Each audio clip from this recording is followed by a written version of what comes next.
give us their It was what an unbelievable today. humbled and Has proud. exceeded my expectations. My favorite part about We just thought that we would get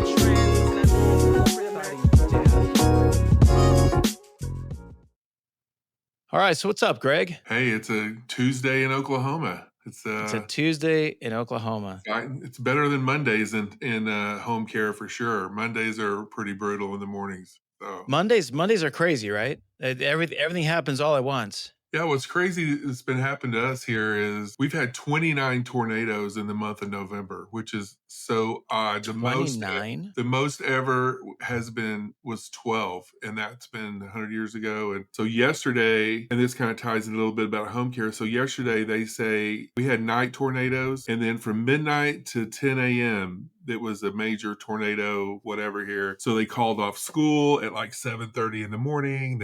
All this stuff to keep the kids at home. So what happens to your caregivers, right? No one has childcare. No one has. So we were scrambling a little bit yesterday, but we ended up getting it all covered. That's amazing. Yeah, it's just been a crazy weather pattern. We've had 200 and something tornadoes this year, something like that. It's crazy. That sounds like Russian interference to me, Greg. Whatever they're doing, they need to stop. Whatever it is. Yeah. If it's the Republicans, if it's the Democrats, if it's the Whoever, Russians, stop please it. Stop, because Please I stop. was in my safe room at 2:30 in the middle of the night the other night. Oh my gosh. I don't even go to my safe. I don't even go to the ever. But my wife, I was like, our phones go off, the sirens go off. So I flipped the TV on real quick. I have a weather antenna, and all I heard was this. There's a tornado on the ground at Riverwind, which is about 5 or 6 miles from my house, which is a casino. And so I just grabbed my shoes, and then I kept watching. When I looked up, where we live is in about the right smack in the middle of about 5 tornado warnings going off at once. And I thought, okay, we're not going to get through this one without something. So, but by the grace of God, it did level about a mile away from me, just ripped up a whole neighborhood. And, it was like an F3 or F4. So they get pretty big pretty quick. Yeah. But you guys are fine. We lived through another one. So that's crazy. And you were able to cover your shifts. Everything turned out okay. Yeah, everybody, that's another thing. You got to jump in and check, make sure your caregivers are okay, your clients were there okay. I mean, it's in this part of the world during spring and summer, and now even in November, which is crazy to get tornadoes now. But what is the right procedure do you have your caregivers go to the client's house? And you want them to be safe, but you also want your clients to be safe and have their care, right? So what we do is we start hopping on the phones, and people that, are marginal care but can take care of themselves for a little bit, we kind of make sure that they're okay and that we'll be there as soon as we can. But then we have people that are bedbound, and luckily our caregivers are, most of them are Oklahomans, so not, it's kind of like probably everyone in California, they're not worried about an earthquake.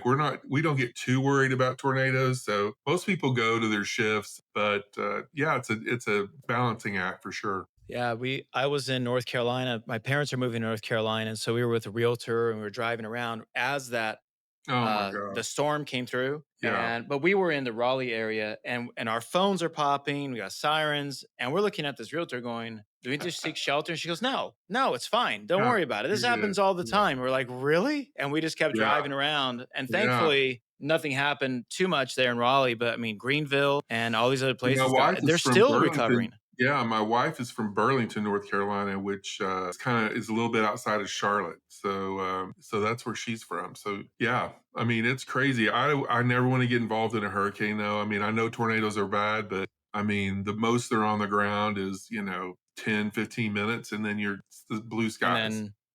After they've just leveled, But I will say in 99, that big one that had the largest wind speed and 300 miles an hour, it was 1.5 miles at the base. And it basically ripped my whole hometown off the face of the map. I mean, it was on the ground for like 40 minutes. It's crazy. 40 minutes. Yeah. But yeah, no, I didn't mean to drag y'all down. But it is weather is a funny thing in this business, because as a franchise owner, you're like, I send the message out, be weather aware, please stay safe. But then I also find myself getting to when people are saying, I want you to go to your shift. But then you want them to be safe and feel like that you want them to know that you want them to be safe, I guess is the way. That's right. That's right.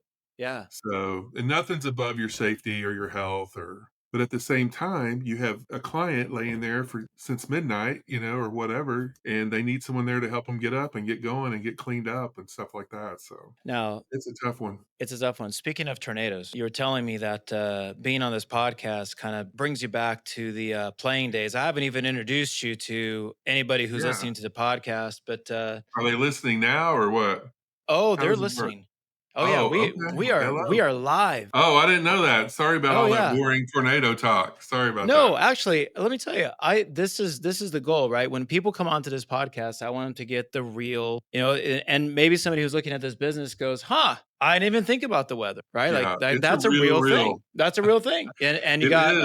I have an interview with Greg Getchell in Minnesota, right? Like there's weather, right? Oh, And it's kind I of don't funny know how they because do it. yeah, and any business you're going to get into, something is going to be affected by the weather. I had a buddy of mine that had one of those jumping jamming franchises. Yeah, oh, yeah. And he always would complain to me. He goes like, "Oh, it's a beautiful day." I'm like, "What? Why?" He goes, "Well, when it's a beautiful day, They stay outside. nobody comes to my jumping jamming, and Yeah. so it's funny, right? There's But always he's there's wanting always he's wanting the storms, and we're like, "Stay away." I get it. exactly right. So no, I love people hearing that. But let's go back, Greg. So for those of you who may not know, and Greg, I don't know if this is when we're introducing you, it kind of goes back to football. And when I introduce Tafa, it goes back to football. Uh, Everything Um, always goes back to football, but that's not a negative, man. And what I no, right? I want people to understand that football is not just about what happens on the field. And that's what I tell people about getting their kids involved. People always say to me, "Would you play again? Would you do again with all this concussion stuff and all that?" I say, "Absolutely 100%." I Really? mean, it teaches you so much about discipline and hard work. And I don't think anything, and getting along with others. You don't like everybody on your football team. You don't like everybody, the guy lined up next to you necessarily, but you Yeah, got to play with him, and yeah. you got to be in sync and be able to communicate. Things like that. It teaches you more so than anything. It teaches you, whatever you put into something, you're going to get out of it. So, there are no free rides in football. And then my dad had a boxing team, from the time I was 6 till I was about 14. So I think that all that Wow. training and everything, also, that's how I got to the NFL, quite honestly. All the balance, high end coordination, quick feet, muscle memory came Interesting. from all But that wasn't your probably. dad? Did your dad play at a very high level too? No, my dad did no, nothing. He was a truck driver, Yeah, but but there's somebody in your family that also played with no, you. You were a that's it, man. And my dad's like 5'10" or was 5'10". My mom's about 5'4". My great-great-grandfather was a really big man in Oklahoma, so I guess that's where I got it, so. So listen, we're talking about it. And we're not just talking about high school here. I mean, you were national champions with Oklahoma, Mhm, yeah. and then We won 4 Big Eights and a national championship in '85, that's and we only amazing. lost 5 games in 5 years. I always tell people Brian Bosworth, we are the same age because he's everybody knows who he is. Uh huh. But yeah, we had a great team going forward. We had a great run there for a while. And then I was drafted by Miami in '88. I think I was the 99th person picked. That's kind of my claim to fame. And then so I was with Marino and Shula and all them for 2.5, almost 3 years. And I mean, then that's legendary. yeah, and we had some great players on that team, but we didn't do very well for some reason. I don't know why, but Really? um, yeah, yeah, and then I got cut by then. There was a thing called Plan B free agency back then, and I wanted to get back to this part of the country, and then I was getting married that summer, so I went to Dallas for Plan B free agency. Dave Shula, Don's son, was the offensive coordinator there who left Miami. So I thought, oh, this is a great idea. Well, it was not a great idea with Jimmy Johnson there. So I ended up getting cut by them. After I got told I made the team on Wednesday, got cut on Sunday. That's just No normal NFL way. stuff. But then I went to Kansas City on a trip up there with Marty Schottenheimer was the head coach then. Loved that guy. They offered me a contract, and I just came home and I just called them and said no. Really? I was tired of it. I had taken my education seriously. I mean, I didn't love it enough to play at that level. It's not like it is in college. It's and when you're a fourth round offensive lineman, it's not like I'm walking away from a $10 million contract, I right? I think see. Yeah, yeah. when you're fourth round back then, like the league minimum then was like 62.5. That's it, Was it really? 62,500. So I know it is I mean, it is late 80s, but still, that's not that's something you could definitely walk away from. oh, Especially and well, what you and it's healthy? just You still felt well, good and I though? had tore my ACL against the Redskins the year Mm, before. I came back, but I never used that as that's why I did what I did because I really just got tired of I will tell you what I got tired of, and that's being told you got made the team on Wednesday and then getting cut on Sunday when you know the politics behind that was because they paid that guy, $600,000 to show up and he could not play dead in a Western movie, as my father-in-law says. yeah. And I was playing great, but they only paid me 80 grand, right? So, and then of course, who was Bill Bates was that's a name some people might remember. He had just had triplets and they wanted to find a spot for him. So they kept him and then cut the last offensive lineman, which was me. So, In a way, the players are almost commodities, right? They just kind of move uh, them around as they need and to. offensive linemen are, expendable commodities used to be. I think there's a lot more focus on the line now, as you see. Mm, It's like University of Oklahoma right now. Our line is, struggling, and you can't win a football game without us. So I like that idea about it. But yeah, it was. Listen, I would do it all again. It's definitely everything you think it is, but there's a whole other side that and everything has its own everything. politics. So Yeah. it is what So it then is. you get cut, you get married. Did you? Cause I know you had a long career in medical sales. I started off in Was just that right after? marketing. Yeah, I started off in just sales and things and, clipped around on a few things.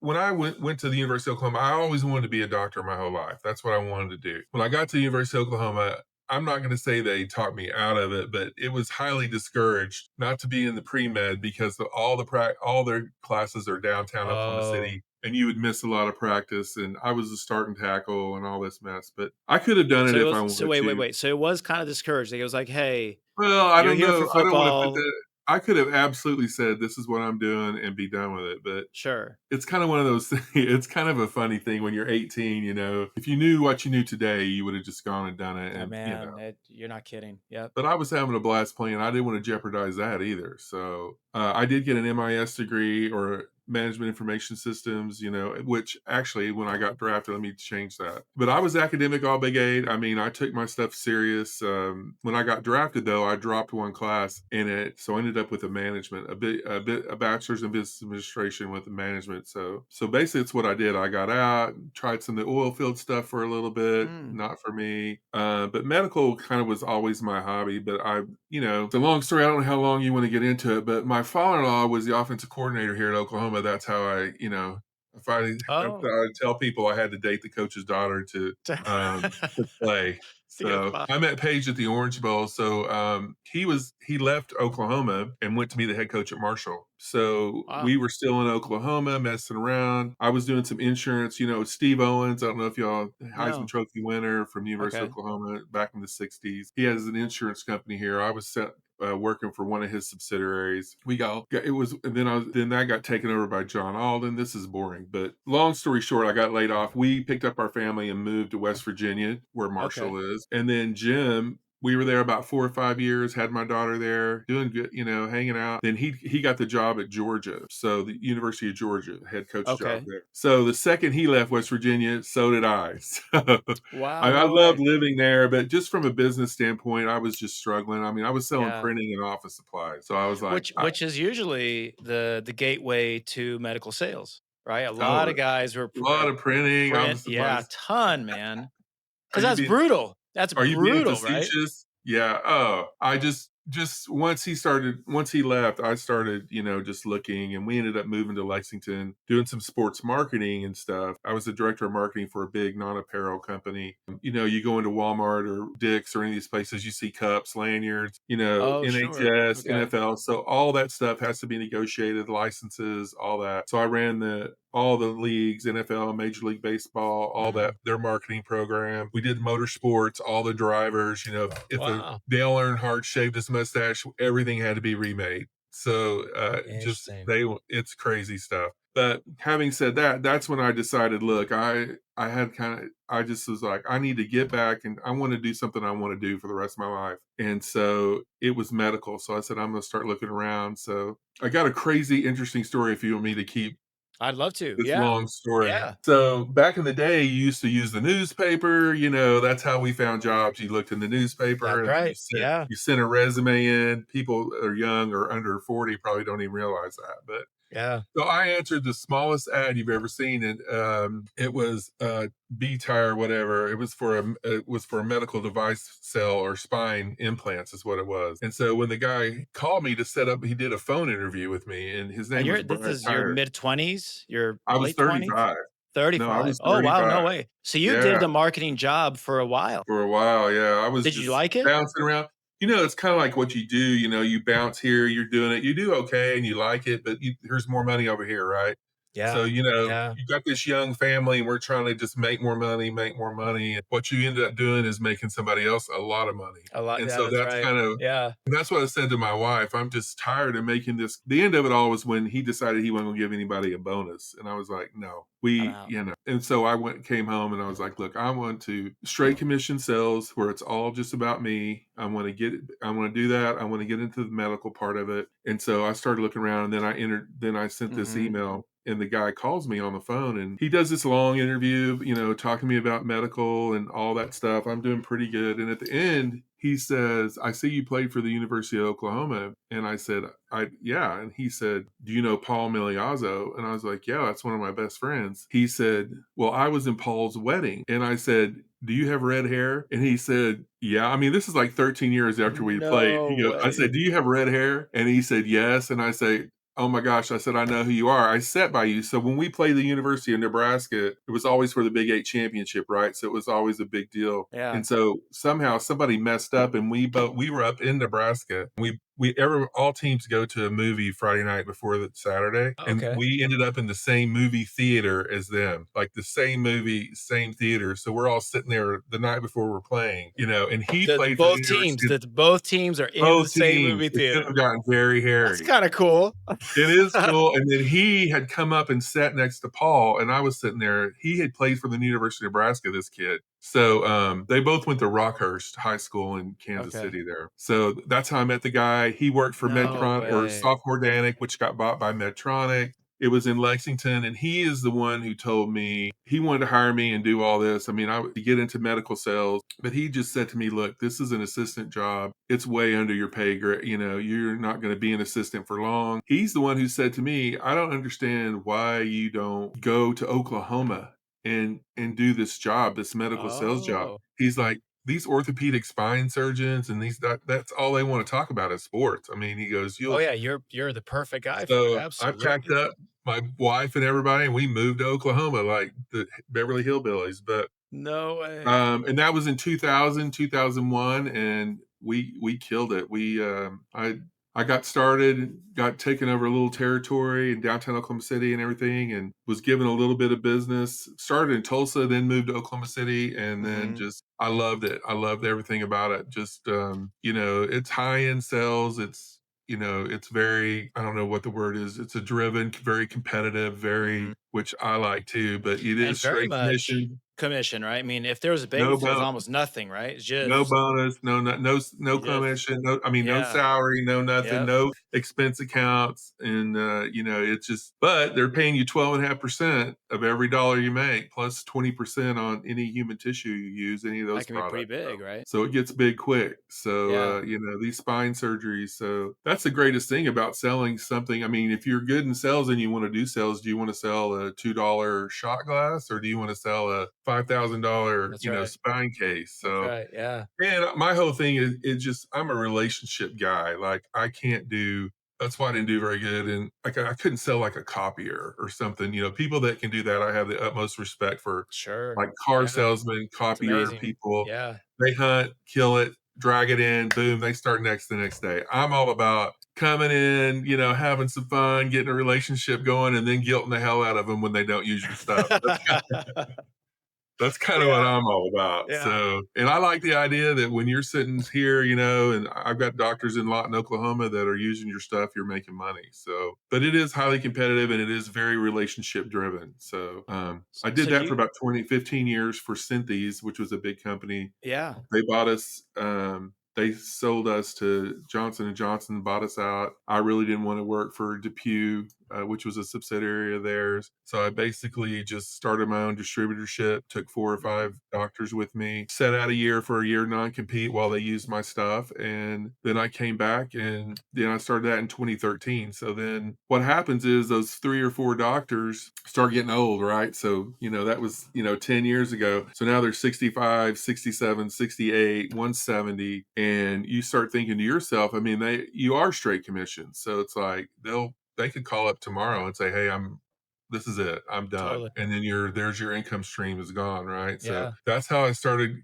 with this whole thing, and or looking for what am I going to do in my fourth quarter, right? I mean, I'm 50. I was 55, I guess, when I started it. No, 58, and Wow. I'll be 60 in December. So, and I'm always going to work. That's what I love to do. So, Yeah. but it's so weird how it all happened. I've just been thinking about what I was wanting to do, and I didn't want to do any more spine or try to do another, like spinal cord stimulator or something like that, which kind of would have been an easier, but, transition. But I'm a faithful guy, prayed about it, was really looking for things. And I've never in my entire life ever clicked on one of those LinkedIn. We get hit up all the time in medical sales for, You do. you looking for a Yes. job? You looking for a job? You this. I never have ever done Yeah. that. And I had just spoken to somebody about selling hospice just on a commission basis, just because I Mhm. love the whole care and seniors. My grandparents were my favorite people. I love the idea of the veterans. And I thought, well, that's what I'll do while I'm kind of finishing up in spine over here. I clicked on it, and it was the video of Pete Light. He had just started, or he Yeah. had just been a year. Yeah. And I probably this thing, Much because it's much like kind of this, it like, was an interview with Pete Light, yeah, our French's partner in Maine. Yeah. yeah, it's kinda, and I told Pete he's in my PPG right now, so it's been kind of fun. I told him at the conference that you are the reason I'm at Amada. I No appreciate way. it. That's really cool. So I watched that, then I just started taking, it just seemed like, when you're in that groove and you feel like everything's right, everything's clicking, right? And so I met Tim Valencia. He called Mhm. me, got me to come out to Discovery Days. Yeah. And of course, I mean, look at me when I saw Tafa walk through the door, and I was like, "What?" And this guy, he and Chad football, we automatically, Yeah. had a Yeah. kinship there. But I will be honest with you, I looked at Home Instead, I looked at all the other, right at home. I just when I got there and I saw those 6 Cs and I met Tafa and I met people, everybody involved, it just seemed like everybody that came through that door, I really just felt I have a really good sense of discernment, and I just always felt great about everybody I was talking to, just such a class act of people. That's why I pulled the trigger. I just decided that, this is really what I wanted to do. When I got in there and saw, it's helping seniors in their home, and taking care of veterans. I mean, that's how I got to Amada. So that's a long story. I'm sorry everybody's Well, that's what I wanted to get. I'm glad you shared in that much detail because there's so many people that again that get these kind of things on LinkedIn more and more. The franchise industry has really gone to LinkedIn or Facebook or all these yeah, places, and I think for a lot of folks that are looking at this, hearing your story about how you gradually get to this point, that's how everybody's at, right? They've had amazing yeah, careers. They're in their 40s, 50s, 60s, and they're thinking, what else am I going to do in my career? Like yeah. where do I go after this? And That's most of our franchise partners. and really, do you have what it takes to start another business? That's Yeah. what I Yeah. kept saying to myself, like, when I did that distributorship and you're on your own dragging those sets in, and, if you don't wanna pay anybody because you're paying it, it's out of your pocket, right? So, and that's what I just was talking to my wife about mostly, was just I don't do I have enough just to get in there and get after it? But turns out when you switch gears, you just get a whole new different fire lit under your rear. It's like so much fun. It's such a different conversation. It's such a different world that and I started in Norman, so Norman, Oklahoma, and all the way down south. So I That's didn't even right. have like more where I grew up, any Oklahoma City, none of that. Then here I sit 2 years later. We're so blessed, 70 caregivers. We've got, I don't even know how many clients. We're clipping along. We've got a lot of, we've taken care of. We got our VA contract a year ago, Yeah. October. So we've got about 15 or 20 vets that we're taking care of, which I love. And, now we've taken over all of Oklahoma City Yeah, that's and right. kind of split that up. So that's where we're getting ready to tackle. We're putting together the plans for all that. So So okay, I get this question from honest people, because I think it's kind of funny, and this maybe is a plug for people who are looking at to acquire a business or acquire a franchise. I'm always a little surprised at people that feel sheepish about asking the tough questions, right? About, am I the right person? Do I have enough gas in the tank? How hard is Yeah. this? I really love it when people ask. I love it when people go, "Hey, man, just between us, like, how hard is this going to be?" You know. Well, So, okay, honestly, so talk about that. Like, how you were worried about it, you get in, and I always tell people it's gonna be brutal. It's it going to is. be brutal, It is. right?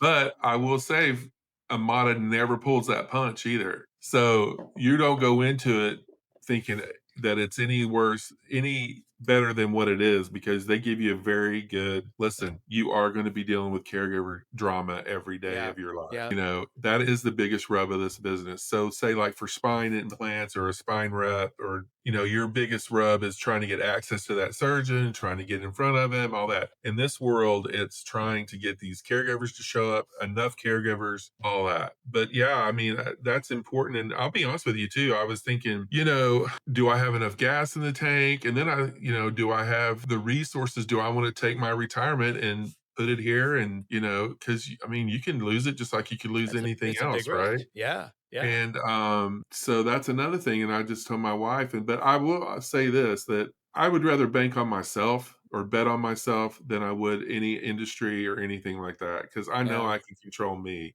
I know that no one's gonna outwork me, or I used to think that. Now I'm just getting old, and football football football's taking its toll with the knees and the hip and all that. But I was very concerned about just the energy it would take to get up and do the 5-day call plan. And I will say, people looking into getting a franchise, Amada to me, without the support from Marianne to everybody when you first Mhm. signed to all that initial stuff to, making it through, getting Matt Wilson's my FBC. He's fantastic. Well, I still have my weekly meetings with him. I think they're a big part of why I've been successful. Honestly, from the time I left Discovery Days until, you start working out your territory, what you're thinking about, Amada was so transparent. Here's phone numbers here. Call Ken Jensen, at that time number one in the country. Call DJ Salerno. Yeah. I called Yeah. somebody who was like 1 year. I called a 5-year person. I talked to Ken Jensen. And think about that. These people are busy people. They do a lot of business and they're dealing with a Mhm. lot. And he talked to me without a doubt over an hour on the phone. Just That's really cool. straight up, Ken is call very me much that back. way. Yeah. DJ, same way. Every single person I called, I talked to Paul Tabillo, which we're really good Paul friends to this Tabilo. day now. Yeah. We're becoming, Yeah. kind of starting to ballot out on who's doing what kind of Yeah. deal. But he's a big Cincinnati Bengals fan, and Zach Taylor. My wife used to babysit Zach Taylor, so I got him. I sent him a jersey, a signed jersey last No week. It's way. pretty funny. Yeah, Oh, that's pretty I said cool. if you don't have a man cave, Paul, you need to start one with us. But Yeah. so I did, and that's kind of what the process that I did is I decided I'm going to look into this. I talked to all these franchise owners. I met with Joe Hilliard, who is now number one in the company. That's He was in right. Tulsa. Yeah. I talked to him before just about, coming to Oklahoma and just like, hey, this is what I'm thinking about doing. And, May of 22, I guess, is when I did it. So It's only been May of 22. yeah, I'm just right Gosh, at 2 years of getting my license. So man, yeah. that is amazing. It is So crazy because I remember going, "Man, I'm at 200 hours," that kinda deal. It's like, I just set these hour goals for myself, so I'm having a lot of fun with it. that's great, man. And going back to where you started about the relationship business, we talk a lot about with folks who are looking at this business that it may not be a lot of Facebook leads or Google leads or stuff like that. That it really is a relationship business. Has that Yeah. been true for you? It is, and I will be honest with you, it's a totally different call point. I've never been to what I call the front of the house in my business career. Like, I've always been in the OR and places like that. So now you're in the front dealing with case managers, transitional care people. I mean, I just walk into hospitals like I own, because I've just been doing it forever, right? Well, they have a Yeah. whole different set of rules, right? So But okay, that's so then with your did your spine, other than the fact that you knew hospitals, because sometimes people come to me and they go, "Hey man, I've got zero healthcare experience. I've never yeah, even walked into hospital other than when I broke my leg. So yeah, am I going to be able to do this?" What was it? 100%. Yeah, was it because you had a medical experience, or you had to really start from scratch on the It's totally relationships, different. right? It's totally different. I think the only thing it does is where you're not intimidated by walking into a hospital. Because 'Cause you've done it But so you much, also yeah. have contacts, like the chief of staff was a friend of mine. My neurosurgeons, I call up and say, "Hey, I got this new business going. Can you get me in with the case man transitional care?" And some You of that know, helped. So did some some of of that it, but help? not much. I'm gonna be 100% transparent. I Most of my business came from a place for mom that first year. So No I way, really? I So signed so up yours might because be a not yours was more lead gen, a lot of it more lead gen than it was relationships in the first well, year. I think I'd say at the very beginning, but then I just started, people were starting to help me and then leads started coming and that kind Okay, of deal. okay.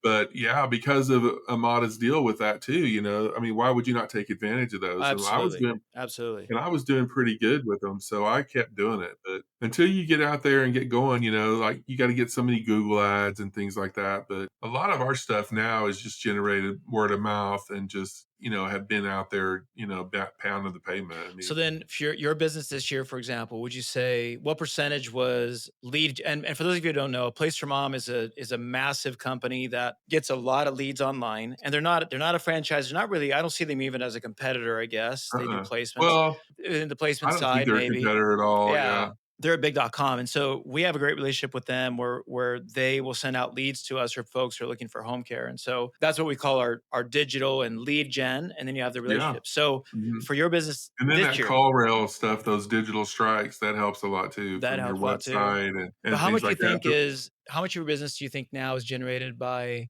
the relationships you've built, and how much of it is lead gen, kind of, I think it's digital lead gen? swapped now. I'd say it's 60/40, something 60 like 40. that. I'm trying to get my VA business is a big part of we have a nice VA Mhm. reimbursement here. It's about 60% to my 40% overall private pay. Trying to get that flopped too. I don't want it to be more than like 35% of our business, but And why is that, Greg? That's kind of a cool well, I just feel why. like, when you're dealing with government Mhm. money, government things, they can come in here next week and say, here That's you right. are staffed at a certain size, to deal with all these veterans and they're paying you great money. And then all of a sudden they decide, hey, even if they chopped it in half, which would be a good private rate, but you're still staffed at a whole different. I just feel like there's more. I don't like a lot of bureaucracy. I mean, I just want to be Yeah. more in control of kind of what we do. And I I just feel like your bread and butter is your private pay people, Private pay. Yeah. We getting I out had that there. with a prospect the other day saying, "Man, I'd much rather be in a business where I know I can get guaranteed business from the government." Because that's, some people talk about Yeah. when you get a Yeah. contract with the government, you've made it. Well, Yeah. maybe for a little while, It's a but lot. but There's they a have so lot much to it. power, so much control They over your do, and there's business. a lot to that side of the business where you're trying to deal with, their care notes and Sure. their paperwork and their things that you gotta make sure that, certain things are getting taken care of, and again, you don't want something to happen, government can come in here and be, "Hey, you did this wrong, and I'm gonna call you back for 2 Right. years," you Right. know? Yeah. Yeah. I like But, that. hey, I Yeah. love it. We're blessed. We've been very successful in the year we've been doing it. I mean, and so I feel like I drive to Dallas a lot, talk to Eric Van Gogh, Jason Logan, and Sure. Wiley down there. We spend a lot of time back. I have some stuff I have to do in Dallas for spine. And so I was just with Eric, and nothing is better than the fact that franchise partners really divulge everything. Like, we have very candid conversations Yeah. about everything, and they've helped me a ton.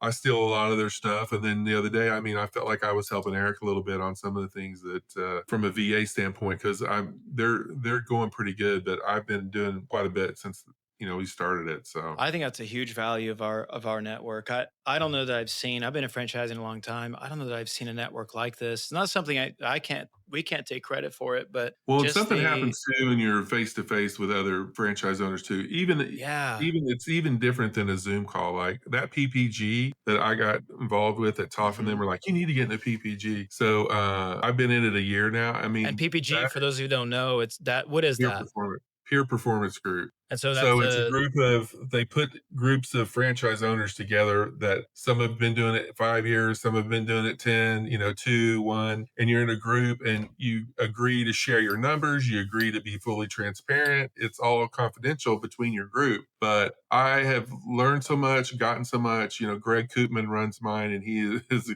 off the charts. He's everything I'm not when it comes to and let me just preface by saying, I mean, I'm a relationship guy. I'm not a paperwork Excel yeah, me spreadsheet either. Me kind of either. guy. I just kind of No. think that that'll Yeah. take care of itself, right? Magically. So, but yeah, so he's helped me out a lot there. But yeah, we met 3 times this year via Zoom, and then we meet 1 time, at conference, which was great. But now we're gonna start doing face to face every time we're gonna travel. We're gonna go to That's cool. each people's spot, and they'll get to see each other's setup and how things are done.